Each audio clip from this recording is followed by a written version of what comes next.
For now we see in the mirror dimly, but then face to face. Now I know in part, but then I shall know just as I also am known. But I see another law in my members, warring against the law of my mind, BTB. Conversating with the man just so it don't feel I'm talking to myself, okay? Bro, I think I got a plan, okay? Think I might need your help, okay? All my brothers from the cold, okay? Seeing cold niggas melt, okay? I ain't telling on me. And you are now tuned into the BTB Gorilla Zone. It's your boy and your main host, BTB Swaggy. I'm along with my boy Rich today. You know what I'm saying? I decided I'd bring him on today so y'all could get like a different opinion on hip hop and all that. So, as we dive deep into it, or before we dive deep into it, I just want to thank y'all because we finally hit 2K on YouTube. We on our way to 3K. I can't express the amount of appreciation I got for y'all. And also make sure you check out the store on btbrevolution.com. There's new merch on there. Also, the discount code is BTB Swaggy if you need the hookup. I got you.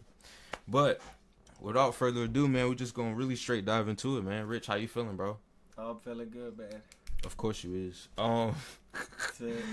As you know what I'm saying? Like I said, I'm just bringing him on. Rich is he's a good friend of mine. I met him last year. It's going on about, damn, when did I even meet you, bro? I met you in June. It was like over a year ago, for real. Yeah, known him for. Store. See, yeah, we've met about a year ago because we used to work at the same store and everything. So you pretty much listen to hip hop, right? Yeah. So you've been tuning in to the beefs that's been going on. Oh yeah, it's been wild. So look, getting your thoughts on that, right?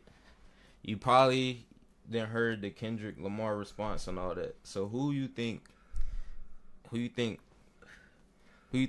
won at this point? As far as round one, who you think won? I'm gonna say Kendrick got more personal. He may have not have like hit him with hard bars, but he definitely got more personal. Said more personal stuff like about not taking care of his kid and like.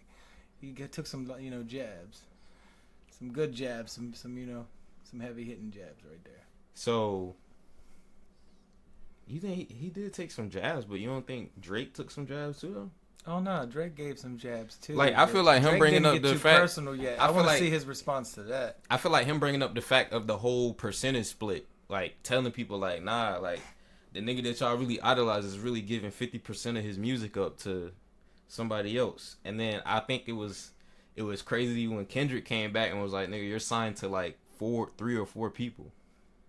And that's how I kind of felt too when Drake said, Top said, drop and give me 50. It's like, nigga, aren't you signed too though? Like, I think somewhere they said like he signed like a $300 million deal with CMG or something like that. So it's like, yeah, that is a big deal. I'm going to say that I can't wait to see Drake's response to that because he's going to have to come with something really, something good. He's going to have to hit him hard, you know what I mean? Do you think his response is going to be more lyrical than Kendrick's? Or not more lyrical to say, do you think Drake's response has to be as lyrical as Kendrick's? If it's not as lyrical, do you feel like he has to come with the most craziest shit ever? I think he's got to come with a bunch of punches like Kendrick did. You feel me? He's got to punch him back. You know what I mean? They're both like top tier rappers for real. Well, one's one's a singer / rapper, and the other one's Kendrick's a rapper. So I mean, you don't feel like they both singers? Nah, not really. I feel like Kendrick's a rapper, and Drake's like more of the singer than a rapper. You know what I mean? Like he's a melodizing type of guy. You know what I mean? He's got melodies and stuff. But like Kendrick can melodize too, though. Yeah, but he's like he's a rapper. He like actually still he like raps bars and stuff. No, I feel you. So, would that answer the question? Like, he has to come with something as equally as lyrical as Kendrick's to even compete? Yeah. Because if not, what'll happen is it'll end up like the Chris Brown and Quavo thing. How his diss was just, so crazy that the response didn't really meet up to what expectation, So you for sure think Drake is gonna respond? I would think he's gonna respond, especially because of some of the personal jabs in the song. So when Kendrick was like, it's not 20v, it's not 20v1, it's 1v20. If I gotta smack niggas that right with you, you feel like he really got 20 niggas? Or you feel like he got Drake? Do you feel like Drake write his music? First off, do you feel like he write his music?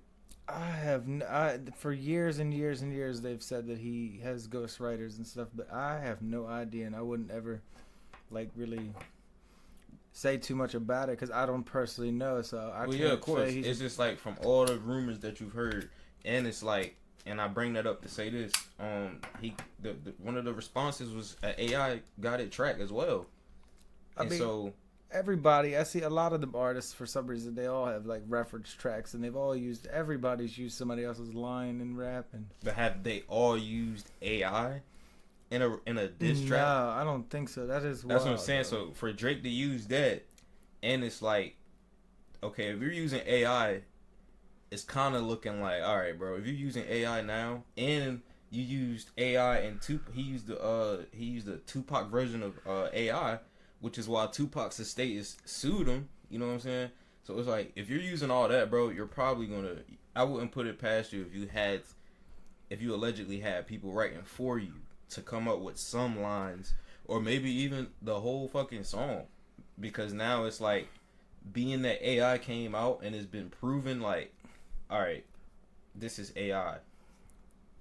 It's taking away the whole originality of like, all right, can you write or not? All right, now everybody's starting to lean with this nigga got ghostwriters. But that's where we're gonna see the competitive part of it, which is what I like about rap. There used to be a competitive part where people would try to rap and have bars and try to, rap better, out rap, the other person that's against them and stuff, instead of taking it to another level and to the streets. And then we've got, repeating of people being, taken too early. And Well, I feel like that's what battle rap is. It's like, I feel like that's exactly what battle rap is, and it's like, if anybody take that, if anybody in the Troop Squad take that at offense, it's not meant to trash battle rappers at all. You gotta. Nah, I used to battle rap and stuff. I love battle rap. Like, you gotta have some type to competition. Yeah. So as far as you getting into Keep battle on your rap, feet.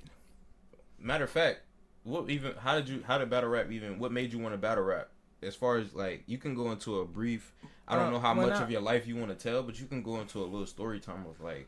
Well, ever since I was little, I had when I was like 11, 12, I had a older cousin who used to try to rap, and he couldn't really rap that good. But then I started to rap, and I was like, used to like it. And then people would always like try to be funny and try to roast me and roast other people around me. So like I picked it up quickly and started rapping and roasting them right back. You know what I mean? So it's like, but then I started to love to rap, and then working on building my ability with rapping and stuff like that, like freestyling. I'm like really good at freestyling. Have your whole life, have you grew up around music? Like, have you grew up around rap? All types of music. Like I also like sometimes I write country music, sometimes I write Christian music, sometimes I write rap music. So you growing up around all type of music, that's what made you so comfortable with listening to all genres. Yeah. Your whole life you grew up around listening to all genres. Yeah, I've heard everything from rock to jazz to blues, like soul music, everything. So going into that, as you just got finished saying about when you was 12, have you battle rap? Have you been in a battle rap competition? Yeah, I've actually battle rapped people and stuff. Yeah. So what is the process of going into a battle rap? Is it like, because I also want to get your viewpoint. Back on battle then, rap now. because I'm 30, we used to battle rap on the streets. It was like how Meek Mill and all them back in the day. Like we'd battle rap in the streets, like Cassidy and like in Baltimore and stuff. We would battle rap in the streets with people, and like where we was at in the neighborhoods and stuff like that. We'd battle rap each other, me and my friends and stuff. So how do you? I think battle, and I wanted to get your opinion on battle rap today, because now they think, some people even said that they write beforehand, the night before the battle rap competition, they write and then they memorize it and then they come. So how do you feel about battle rap now? Battle I'm pretty rap sure back has then really changed a lot. I'm about to say because I'm pretty sure back then y'all were going straight off the top, right? Nowadays people are writing their battle raps. Like we never wrote any type of. We was just gonna, we know about you, know who you are. We just gonna, use that or whatever. Use what you got to say against us, like and everything. All that was coming off the top. Like off the top, we wasn't never writing nothing. Just like when people freestyle nowadays, they have their phone with them and they're like writing on their phone and stuff. We ain't never did that. I still don't do that. Like that's not. I feel like that's not like original. So when you're making music, you don't write, or everything comes in a form of a mental notepad? Everything comes in like a freestyle thing. Like I grew up around a bunch of rappers and stuff, and I'm from I'm from Baltimore or whatever, but I'm from I'm from the ghetto, so like all my buddies and stuff, they like had studios and they like rapped and everything. So I always been around music even since I was young, watching them mess with Pro Tools and. So what was rap like in Baltimore? When you're as you're growing up in the city, what was rap like in Baltimore? Rap was at first there was nobody popping. Now all of a sudden people are popping, but it's like my city is so violent. So there was nobody popping back in the day in Baltimore when you was growing up? Not really until later days where like there was the Young Moose and there was like other Baltimore artists, which I cannot think of their names because I have been away from the city for quite some time. So aside from the rappers popping, what was the music like in Baltimore before? You know what I'm saying? It was all like kind of like club music, basically. You know what I mean? It was like kind of club music, club like DJ K Swift and like things like that. You know what I mean? Rest in peace to her. But like.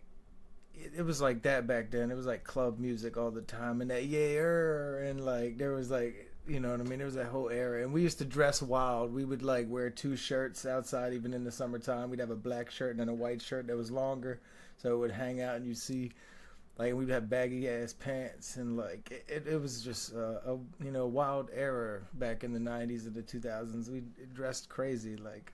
So y'all had all the crazy shit on. Yeah, like people used to wear Jinkos, like these big pants. I would never wear them though because they were like too big. Like, so you said stuff. Jinkos. It wasn't. So what? Yeah. So I'm curious on what the fashion was like. Of course, it was oversized pants, but it wasn't. See. So some people dress like like in baggy clothing and stuff. Like I was saying, like it'd be jerseys and different things like that with Nike Air Forces and like. No, yeah, they did that pants. too. I seen that they did that too. Like back home when I was a kid, but coming up in the Carolinas, it was more like Sean Johns. Sean Johns was really popular in my area for real, and like it was baggy, but like it was Sean Johns. And then you said Jinkos, and I never heard of that because it was just all Sean Johns. If you was in school, like I remember my brother, not to cut you off, but I remember my brother, literally, us all, like, he would come home, like, and we would just get compliments all the time when he was in school, because, like, you know what I'm saying, he had Sean Johns, like, that's just the shit. And the little town I come from, everybody was like, it was a little-ass town, so, you know what I'm saying, not everybody, if you had Sean Johns on, you was the shit. See? And that was in, like, 04, 05, and I was a kid, I didn't understand none of that, but I just knew enough, like, yeah, if you got that on, you putting that shit on.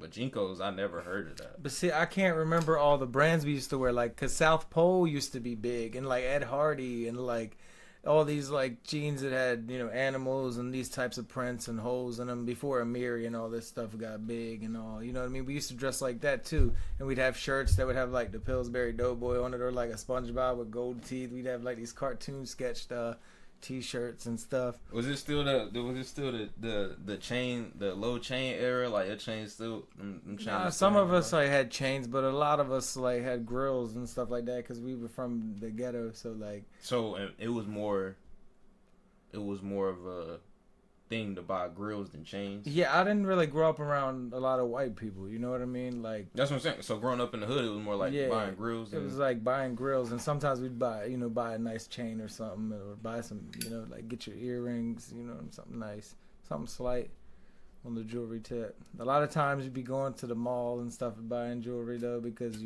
at first when you ain't got no money, you can't really buy nothing nice. Yeah, like I said, for me it was Sean Johns and Rockaware.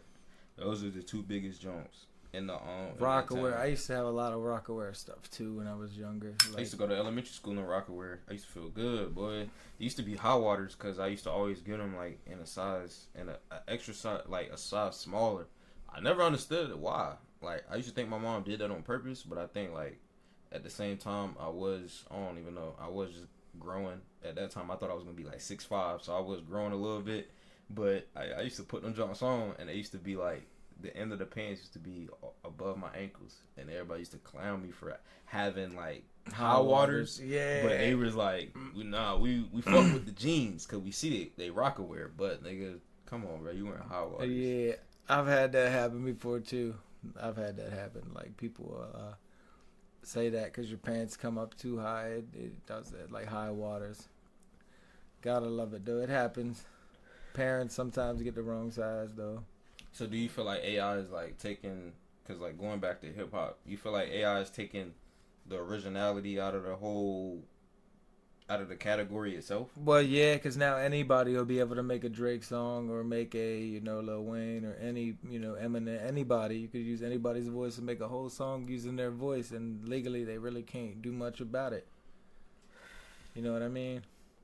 So it's like ridiculous. You could steal people's, whole image basically. You feel like the industry at some time is going to be forced to jump in the AI lane? I have no idea, but it probably isn't going to be too good, especially because then rappers and musicians ain't even going to have to make music anymore. Just AI will make everything.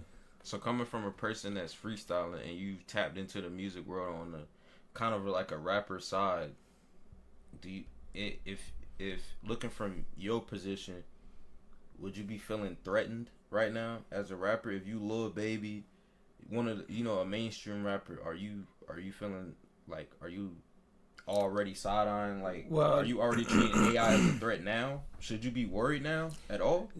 Well, see, some of the way that some rappers, their rap patterns can't easily be matched, so AI is not going to easily be able to match it. So a lot of them you're going to be able to tell, especially if they're rappers with skill, like the Little Babies and the Lil Durks and the Eminems and the, Kendrick Lamar's and Drake's and stuff. You'll be able to like tell because the flow pattern will be way off. It's not going to be like their usual flow pattern because AI is going to be guessing it.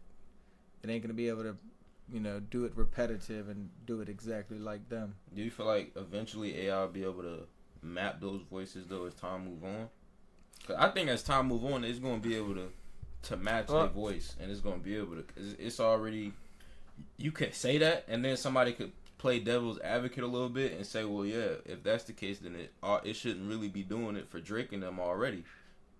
They shouldn't even already have tracks where Nipsey is dead and gone, R.I.P., but they got an AI track for him, X, and Juice. And it's like, the way Juice charisma was on a song, it was like, I'm pretty sure even before X died, people would tell you, like, ChatGPT cool and all, but it would never form to where it can map X's voice, because his charisma, the way he comes, his flow, it can't match it. It wouldn't be able to match it. And then after he dead and gone, R.I.P., it can match X voice now. It's like, fuck. And you said Juice WRLD? Yeah. As well? Juice WRLD, see, I think he had a lot of, he did have some songs left behind when he passed away. Well, allegedly, and I say allegedly because I don't know for sure. They said bro lost 500 songs. And I know most artists, yeah, there are most of the, even some, like everybody's favorite artist on his come up, he lost a few songs. He has some bangers that you'll never hear. That's what I'm saying. Some of the songs released after his death were his songs. And then some of these other ones are going to be AI generated at some point. Like even if some of them aren't now, starting to be AI generated. You know what I mean? Before when they first happened. Yeah, so I think at a time it will take away the originality, even of. First of all, how do you feel about writing? Anybody that writes their music, do you feel like, okay, like I'm cool with it? See, I can write sometimes when I'm in that mood, but then you can get like writer's block. That's why I like freestyling is like better. Punching in is like very, ideal. Sometimes for me at least, I would like have to punch in a bunch of times when working on music and stuff. So how important is punching in for you? Nah, punching in is like, it can be vital sometimes because I'll freestyle something really hard and then I'll forget what I said, you know what I mean? I'll say something slick and then totally forget the whole line. So recording it, and then learning. But is that one of them things that come with freestyling though? Forgetting what you said? Yeah, because it's like right off the top. It's like I'm not even thinking when I'm saying it. I'm just going off like it's a computer in my brain, just throwing out words like a dictionary to me. You know what I mean? Like I'm just rhyming with words, basically. So to you, it's like it's better for you to punch in on a song, basically. Yeah, or try to do the whole song through and through one time, just one take. Just try to do the whole song in one take. If I'm freestyling it, you know what I mean? Okay. Or go as far as I can until I mess up, and then go from there, punch in, back in, and boom. You know what I mean? But those moments where you writing, when you get writer's blockade, you said Writer's block. writer's block. When you get writer's block, do you at that point do you choose to be like, all right, fuck it, I'm gonna freestyle from this point on. But then if I ain't really, or I'm gonna ask it this way: as you're getting this writer's blockade, right, and you get to a point, are you like, all right, bet, I'm about to freestyle, and as you're freestyling, do you get a point where you're like, ooh, shit, I can write that down and continue off of what I just wrote down? Or do you be like, nah, fuck it, I'm gonna just keep freestyling? So sometimes I can and sometimes I can't. Like I'll come up with the hardest bar in my head, but then when I go to spit it, it'll sound totally different. So it'll be like it'll be the bar will be hard either way, right? But when the way I'm trying to say it, it came out so much better in my mind than when I actually spit it. So it's like sometimes I can freestyle, but once I've started writing, it's hard to like write and then freestyle like the rest of it, because then I might as well just like scrap what I already started to write, because it's not gonna really match so much. I only write when it's like songs like that's meaningful and stuff like that. Anyway, I won't write a song that most songs I'll freestyle. You know what I mean? Most of your songs you freestyle, are those the songs that, like you said, when you when you're doing a meaningful song, you write it. But so do you freestyle on a meaningful song? Because I know you're, like you say, when you get writer's block. Sometimes, like if I'm working on a song, I'll like freestyle a little bit, and I'll like think about it. And if it sounds good, I'll like write down the piece that I liked of it. Especially I'm writing a song, because I don't just write rap songs. I also write other types of songs as well. I write Christian music songs and country songs, and then sometimes I do rap too. Sometimes I do Christian rap, write Christian rap songs too. So that's something you just got into? Yeah, I just started doing the Christian stuff more recently. So how easy is it freestyling or coming up with Christian rap than it is compared to regular rap? No, I mean it's not much of a change from how I freestyle really, because I can rap about anything and I don't have to be negative, or I don't have to rap about hurting people and stuff, because that's not what we promote. We're not promoting violence and stuff, you know what I mean? I don't need to rap about, crazy stuff, Right. Just the bad stuff. We can rap about, So as good far stuff, as coming up positive. with the rap, when you're coming up with do you come up with a rap lyric and then take out whatever? Like when you're coming up with a Christian rap, I'm saying, do you come up with a rap and you're like, boom, all right, shoot 'em up, bang bang, and then when you have it, you're like, all right, I'm gonna switch it, see what words I can switch. Or is it like you're already substituting? I'm already in my mind. Yeah, all of it's done in my mind already, and I don't really rap that way anymore. You know what I mean? Unless I'm with some friends and we're joking around, just rapping, being funny or whatever, I'll have a little bit of fun. But when it comes to that process of the Christian rapping and stuff, Christian rap I do a little bit, but more often I try to write Christian songs, like singing songs. You know what I mean? So I know you said you haven't been to Baltimore in a long time. So when you left Baltimore, where'd you go? I came up to what is it? I believe Salisbury, Maryland. Did you go anywhere else beyond there? Or I've been all types of places since then. I came up to Salisbury for a little bit, and then from Salisbury I had went to PA for a little while.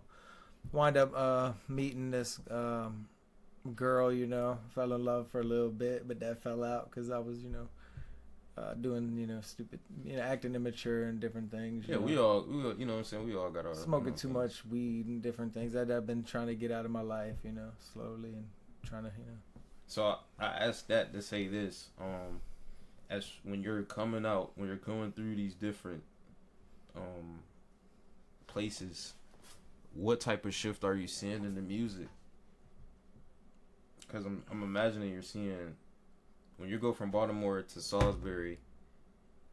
I'm sure you see a music. Oh, change. it's even. Oh, and when man. you go from Salisbury to PA, I'm sure you see a music change. Oh yeah, the radio stations play totally different things. Yeah, and so I'm it's just like what? Going Even through the those stages and being that you living at those places for a while, how is seeing the music shift from like? Because I know you heard some music in Salisbury, and you like, yo, this is way different than what I heard from Baltimore, and I'm sure you went to PA like, yo, this is way different than what I heard from Baltimore and Salisbury. Yeah, true. I haven't heard any like actual like people from the streets like coming up from any of those places. You know what I mean? But like just like everybody there, everybody listens to stuff different. Like in PA, they listen to a lot of country and rock, and some of them listen to rap. And then you've got it's the same but different. So everywhere. in PA, it's more of a country rock scene than a rap scene. Yeah, it's more like a country music rock scene. People do listen to rap too, but it's like a bunch of country people. And so stuff. but there's parts of PA that are like the hood as well though. So coming down to Salisbury, there's more rap than country. Coming down to Salisbury, oh no, there's more country down here too. Like in Baltimore, it's like only rap really. Don't nobody really listen to country or nothing else. I mean, You don't nobody really listen to country? Nah, no nobody really listen I don't to know, country bro. or nothing. Like older folks probably, but ain't nobody, my age or younger than me really. Nah, I gotta debate that one. They all now they listen to New York drill music and crazy stuff, which is just. So when did you hear about New York drill? Oh man, a couple years back, with all the K-Flocks and all them young. So dudes. you tuned into it. How long did you follow it? Just for a little bit watching them, and a lot of them, a lot of those kids and stuff, they end up losing their lives, or they end up going to jail the rest of their lives. And it's it's really sad because they're all young and they're all people. You know what I mean?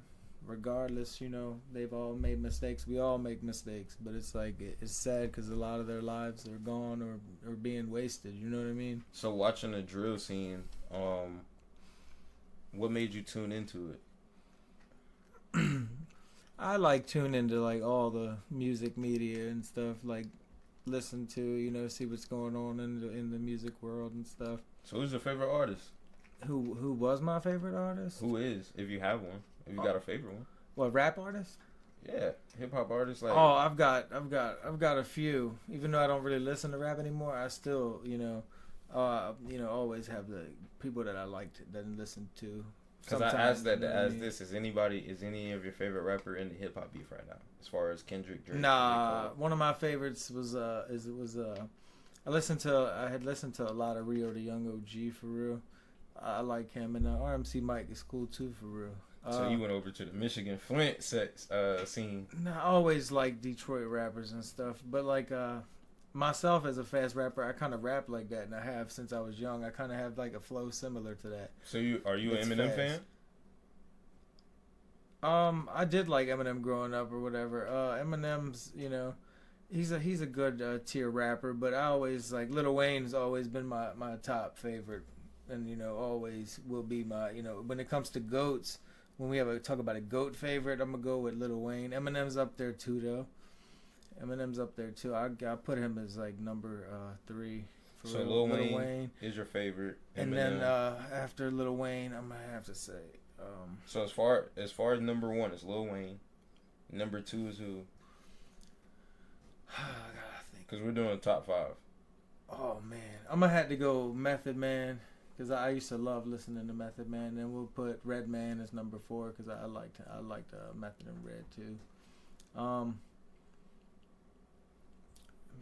Say I could name so many other rappers though that I like. 3. You got Lil Wayne, Method Man, Redman. Yeah, I grew up like listening to Gorilla Zoe. So is he number 4? I'll give him number 4. Like just with rappers that I like. I don't like putting them in like order like that, but it's you can put them in any order how you want. But you for sure have Lil Wayne at number 1. Yeah, for sure. And then I'm gonna put Eminem like 2 or 3, like I said, like number 2 or 3. And then I got I liked listening to Gorilla Zoe when I was younger.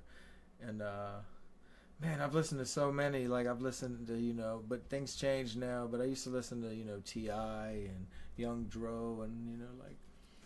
So are they what influenced you to start doing music? Nah, just like I was saying with my older cousin who used to rap, and he wasn't that good at it. So like I just started practicing because it was like fun. Were you practicing with him or were you practicing by yourself? But I was by myself, and sometimes it would be with him too to show him like I had started to rap. But at that age, I was like really trash at rapping. You feel me? I had just started, didn't know how to even write any bars or even spit any lines for real. So for artists watching, how did you get better? Just by constantly practicing. Was there ever a time where like you were practicing by yourself? Were you practicing with your cousin? Were you always? Was there ever a time frame that you practiced, or were you just practicing all the time? I was practicing all the time. Like I like to rap so much, and I still do like to rap, but I just rap about different things. Try to rap about positive stuff and not about negative. But like I would always freestyle. Every day I'd freestyle. I'd go home from chilling with my friends who would be rapping and stuff, and I'd go freestyle because I could really rap, and like I didn't want to like how do you say this? Like I didn't want them to to know that I could rap that good, because they were all they all couldn't really even rap. They were just starting, and by that time nobody knew that I would rap. You know what I mean? So I was already like a couple levels ahead of them. So it was like it'd be weird for me to bust out and just start, going super, giving them bars and stuff when they had just started. So it was like I didn't want to jump out there yet and let nobody know that I knew how to rap or nothing. Like I kept it to myself. It was like my own like little hobby. I'd be by myself and I'd freestyle and stuff, and I'd freestyle with family members to be around and my friends and stuff. Some of my friends. So how coming from you, how difficult is it freestyling? Like because I know some people have a conception that it may be easy, but is it really like what's the difficulty of freestyling? Having to come up with some shit off top rather than writing.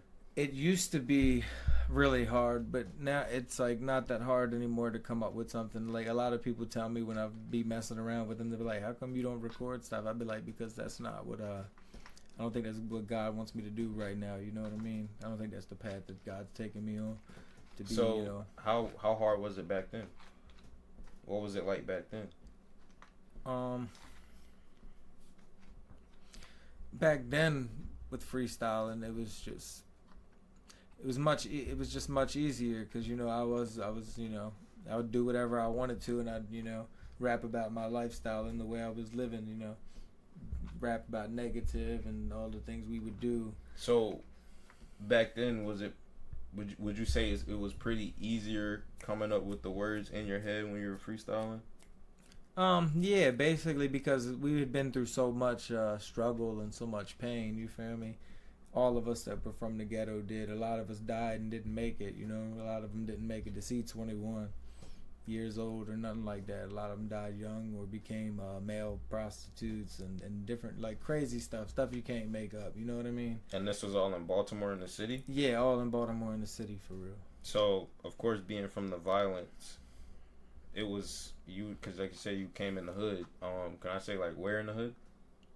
I lived like or 2-3 years over on the west side. Where do you last remember? I'm sure it's probably changed by now. I lived over like But what side? North? South? I've lived over west side and stuff like that. So west side of Baltimore? Yeah, I lived on Lehman Street before. I've lived a few places, but I stayed in my own. I mind my business, you feel me? So nobody really bothered you? Nah, nobody really ever bothered me. A lot of people liked me because I'm the funny guy and I rap about funny stuff, and you know what I mean? I just be chilled. I don't be, you know what I mean?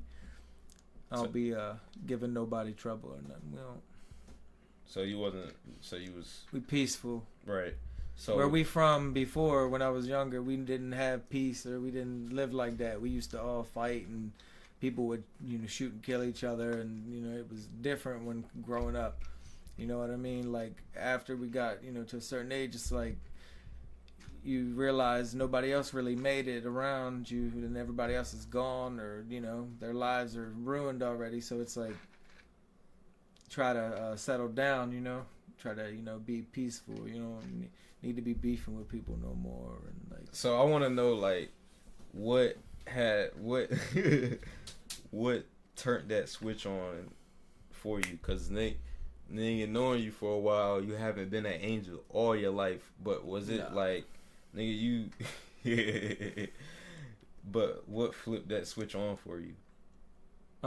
Was it after you've done something, or was it like you just sitting by yourself rethinking? And does you freestyling, did that help kind of make your decision like, yeah, I'm gonna do, being that I can freestyle and I know how to freestyle, I can kind of use this as a way to kind of keep my mind off of the streets, staying in my own lane. Nobody really bothers me because, like you said, they know me for rapping about funny shit. I'm gonna tell you. Okay, so I'm gonna take it like this. Like, I was at like a low point, right?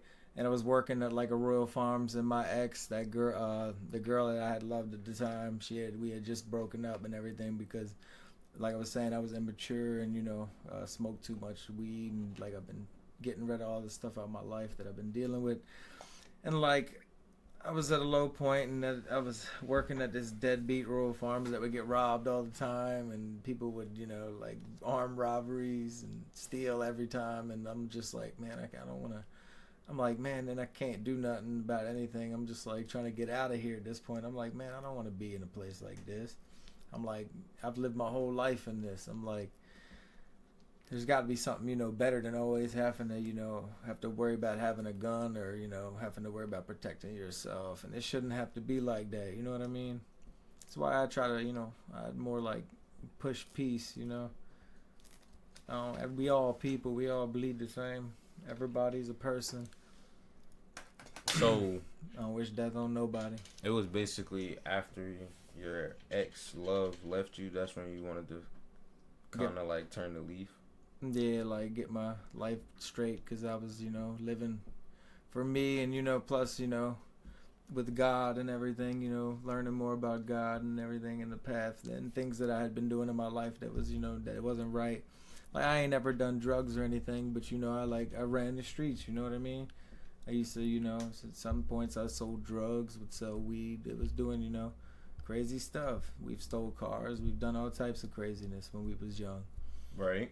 You know?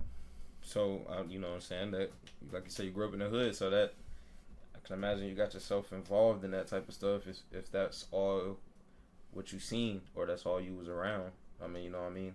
I'm glad you turned the leaf and became a better person. And so as far as you saying you do Christian rap as well, how really hard is it to get a Christian bar or a verse to hit like a normal rap would, including violence? I don't include any violence, but you can look. No, not saying you, but when I'm saying in the generality, when you're looking at a regular rap verse from somebody did, how hard is it getting it to hit like that, putting it in a Christian rap? All right, so I'm gonna say this. There's rappers like, you ever heard of this rapper named NF? Or I think is it NF or is it? I haven't. Nope. Or is it NH? I think his name is NF, but he doesn't curse in any of his raps. And this guy, like, he can really rap, and he doesn't have to curse in none of his verses or anything. I don't curse when I, you know, rap about God. I can make it hit just as hard without having to cuss or, you know, talk about murder or killing people. So so rewording is definitely like important in it, you would say. No, I can make it slap with just talking about Bible verses and stuff like that. I don't even need to. You know, I could talk about my testimony and all the things that I've been through and make it slap just as hard as talking about, you know, what they're talking about in their subjects. So you just gotta have that in you. Yeah, you just gotta have that skill, brother. It's like, I've been doing this since I was 12. I'm 30 years old. You feel me? So like, even when I stopped rapping, like, and started writing, you know, trying to write actual Christian music, like singing music, you know, I'm just trying to get my life together. You know what I mean? So yeah, I don't blame you. That's definitely a good one. So ending on this one, you know what I'm saying? You know, we got the Diddy joint going on. Oh man, they all need God, bro. So look though, you know, how do you feel like this indictment is gonna go? Do you feel like they're gonna have enough evidence to get this indictment to possibly get more? I mean, Or do you feel like it's just gonna be one of those where it's drug out, or he gonna get off easy with a slap on the wrist? Well, what they're saying about all these leaks and like the audios and all the footage they say they recovered from Diddy's and evidence and stuff, I think he's not going to get away scot-free. I don't know what he's going to get because I don't know. None of us really know the full amount of evidence that they have against him.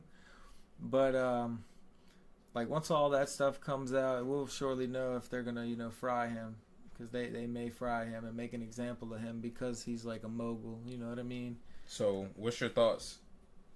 From your point of view now, looking at the industry as it is now, what's your thoughts on it?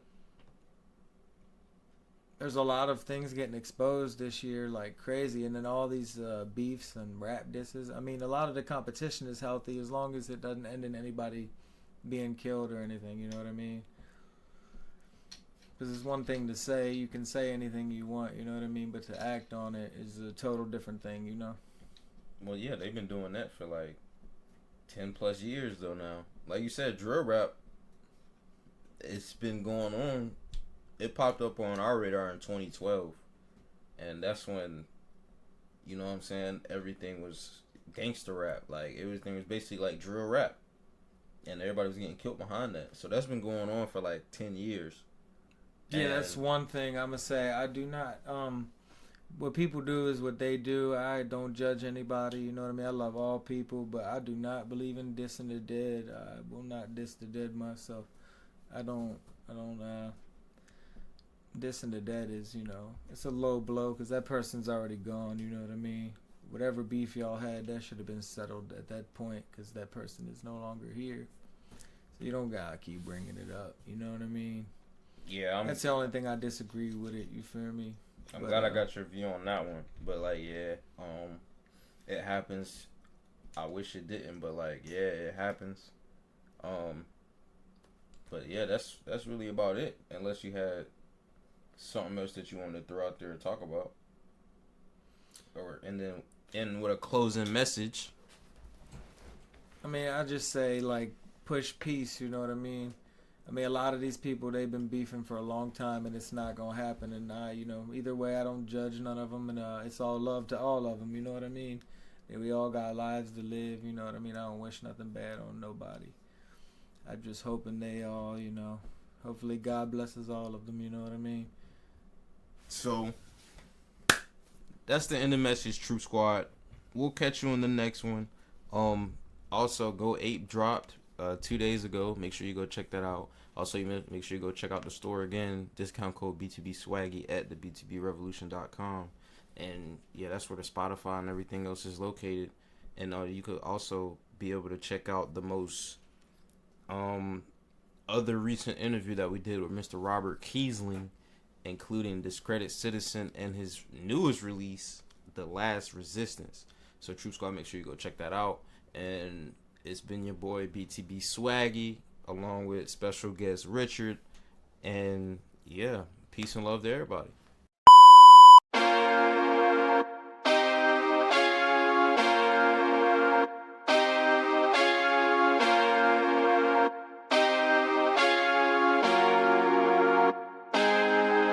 I want the money, power, and respect. Bitches get wet when they see a check. Drop like 5 nigga on my neck. Splashy nigga see the